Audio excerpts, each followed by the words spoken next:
O canal de notícia Globo News, pertencente ao Grupo Globo de Comunicação, fez uma matéria no seu telejornal com uma discussão sobre a desarrumação das contas públicas pelo governo Lula. E o comentarista relativo a esse assunto, economia, fez questão de mostrar tecnicamente que o governo Lula está desarrumando as contas, está prejudicando o país, está fazendo as coisas erradas e que isso tem consequências danosas a todo o Brasil.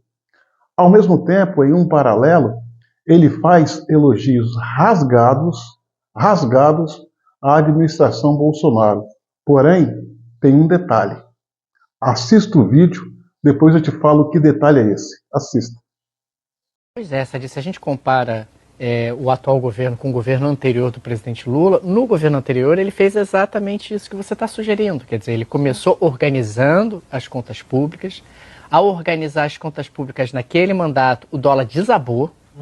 Você também teve uma queda muito importante da taxa Selic, depois que arrumou as contas públicas, isso no mandato anterior.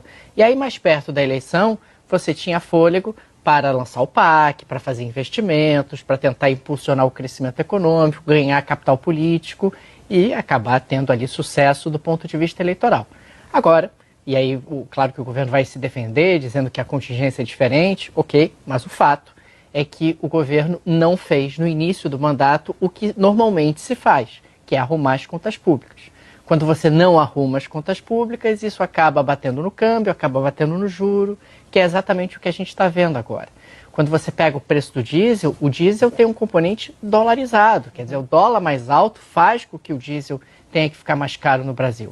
O dólar mais alto faz com que a inflação fique pressionada e, consequentemente, o Banco Central tenha que praticar juros maiores, dentro de um contexto onde as expectativas de inflação elas têm aumentado. Quer dizer, a gente já está projetando para 2024, ou melhor, 2025, uma inflação acima de 5%, quer dizer, uma inflação acima da margem de tolerância da meta estabelecida pelo Banco Central.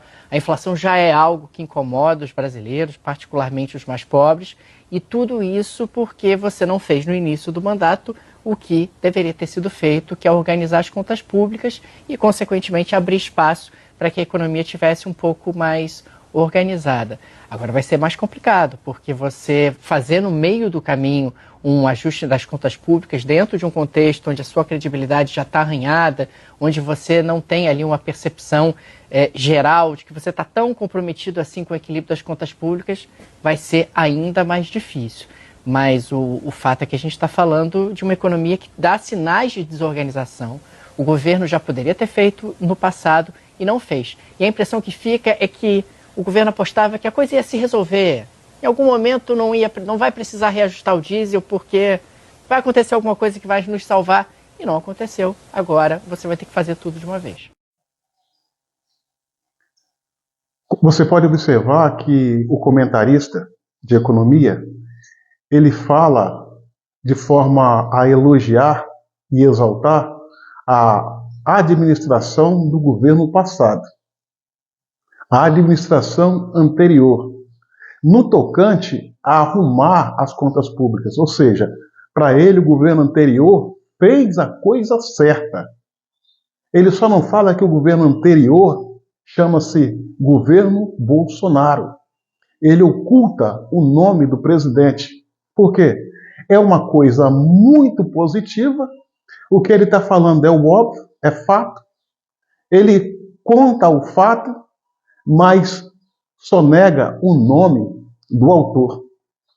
Esperar da Globo não é surpresa. Esperando algo diferente da Globo, para a gente não é surpresa alguma. A Globo é essa aí. Os seus jornalistas, até na hora de fazer elogios, são desonestos intelectualmente. Isso não é jornalismo. Isso é militância. Fato é que, menos mal, ele reconheceu que o governo Bolsonaro deu um choque de ordem no Brasil, em especial no campo da economia. Para finalizar, o governo anterior que ele tanto falou chama-se governo Bolsonaro.